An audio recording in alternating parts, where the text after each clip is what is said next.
So, in today's episode, let's talk about the number one anime of this season, or we can call that the number one anime of this year. That is none other than Solo Leveling, not season 1 but season 2. And we're gonna also talk about the is it going to get next season, that is season 3, or a movie adaptation. We will cover every aspect of it and we will go to review this one. So let's begin today's episode.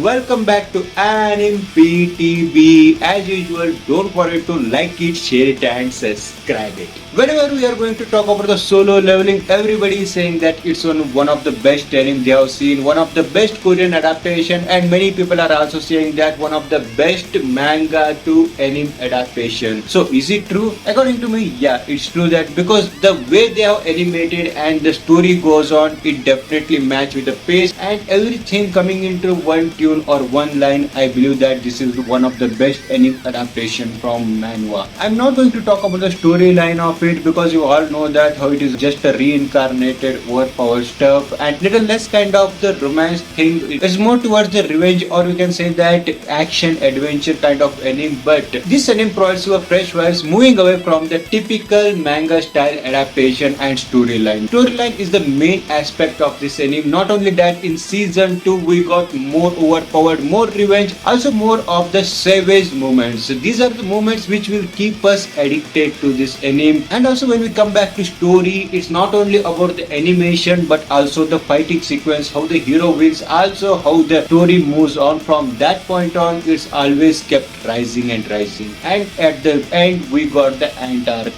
Believe me guys, this Ant arc is gonna be one of the best arc in this season. And also I have read the manhwa totally, and I believe that this one was the peak moment in this season. So I am confused. After that, what is going to happen? Because in season 3, as I already read about this anime, I think that this is going to bit of the plane from there. I know there are many events going to happen, but this event was some of the very heartbreaking, you can say that, or you can say that some of the very eye-catching moments in it. Also, I believe that after this, they're not going to left with much of the storyline in it. So instead of season 3, you can accept the first movie adaptation of this anime. Yeah, I believe that instead of season, they can directly go for the movie adaptation. That will be more fun and vibing to us. They should introduce a bit of the fillers to it. It's also going to help a lot in the development of anime also, but it's not going to happen too soon because the popularity, how it's going to rise and what level it's going to rise, it also going to matter to this one. So overall, when you consider this one, it is number one anime that is in the category of action and adventure and revenge thing.